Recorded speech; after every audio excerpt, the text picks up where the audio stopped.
PET-CT라는 검사가 파킨슨병을 진단하는데 가장 정확한 검사라고 알려져 있습니다. 저희 세란병원에서도 2월 달에 이제 도입이 되는 걸로 알고 있거든요.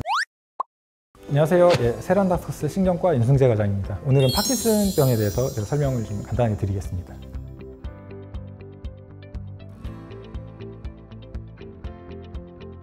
파킨슨병이 뇌혈관 질환 때문에 파킨슨이 발생한 경우도 있고, 약물 때문에 파킨슨이 발생한 경우도 있고, 아니면 그냥 아무 이유 없이 발생하는 원발성 파킨슨이 있는데, 이게 한 가지 원인만 있는 게 아니라 두 가지 이상의 원인으로 인해서 이렇게 발생하는 경우도 꽤 흔하게 좀 볼 수 있는 것 같습니다.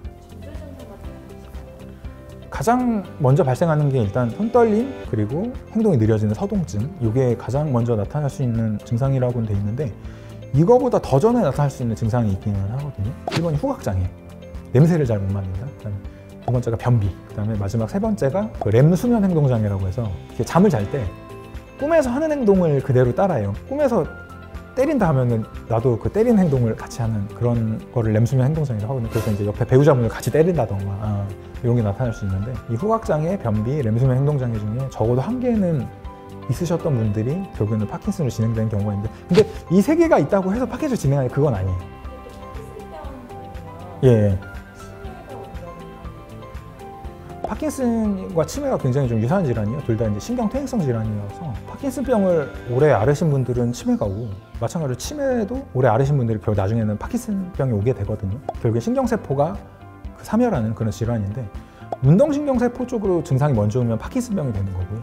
기억력 관련해서 증상이 오면 이제 치매가 온다고 보시면 되거든요. 나중에는 이게 광범위하게 세포 소실이 오면은 파킨슨병 환자분들도 치매 증상이 오게 되고, 반대의 경우도 이제 마찬가지가 되는 것이죠. 완치되는 질환은 아닙니다. 파킨슨병이 약물에 대한 반응성은 꽤 좋은 편이라서 약을 충분히 투여를 함으로써 이제 증상의 진행을 충분히 늦출 수가 있고요. 주치의와 신뢰관계를 갖고 이제 적절한 약물을 사용하면서 증상을 조절하는 게 중요하고, 그 다음에 이제 중요한 게 재활훈련. 파킨슨 같은 경우에는 보행재활이나 균형재활, 그리고 마지막으로 이제 가족분들의 어떤 지지도 상당히 중요하거든요. 파킨슨병이 이제 신경퇴행성 질환이다 보니까 내 운동 능력이 점점 떨어지는 병이잖아요. 그러다 보니까 환자분들이 굉장히 상실감도 크게 느끼시는데, 우울증 같은 게 동반이 잘 돼요. 적절한 치료를 병행한다면 충분히 극복할 수 있는 그런 질환이라고 생각합니다.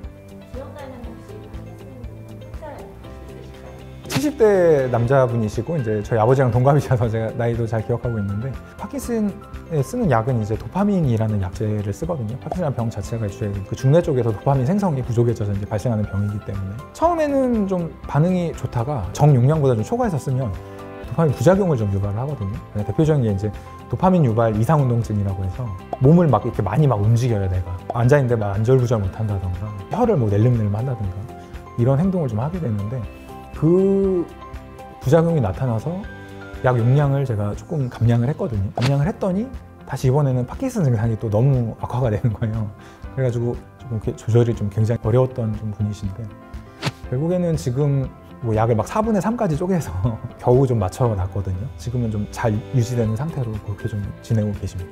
그런 분이 좀 기억에 남고, 제가 오늘 본 환자분이신데 그 약물 유발 파킨슨으로 처음 진단이 됐어요. 이분이 환청 증세가 있어서 도연병 초기로 정신과의 약물을 복용하고 계셨던 분인데, 그 정신과 약제가 이제 약물 유발 파킨슨을 유발할 수 있는 그런 약제였거든요. 이분도 약을 좀 중단하고 증상이 이제 좀 호전이 되셨는데, 보니까 약을 끊었는데 다시 파킨슨 증세가 나타나신 거예요. 보니까 가족력이 파킨슨이 있으시더라고요. 어머님, 아버님이. 약물이 그 파킨슨 증세를 일단 유발을 했는데 파킨슨병을 그냥 갖고 계셨던 분이셨던 거더라고요. 파킨슨 진단할 때 가장 중요한 거는 그 의사의 병력 청취가 가장 중요하긴 하거든요. PET-CT라는 검사가 파킨슨병을 진단하는데 가장 정확한 검사라고 알려져 있습니다. 그래서 이제 PET-CT가 저희 세란병원에서도 2월 달에 이제 도입이 되는 걸로 알고 있거든요. 그래서 병력 청취만으로 진단하는데 좀 어려우신 분들이 있거든요. 파킨슨이 아닌지 좀 애매하신 분들 같은 경우에는 꼭 PET-CT를 찍어서 확진을 하는 게 굉장히 도움이 많이 됩니다. 파킨슨병이나 뭐 치매라든가 그런 신경퇴행성 질환 의심되는 분들은 저희 병원 내원하시면 저희 훌륭한 의료진들께서 정확한 진단을 통해서 적절한 치료를 해드릴 테니까 많이 내원하셔서 진료 봐주시면 감사하겠습니다.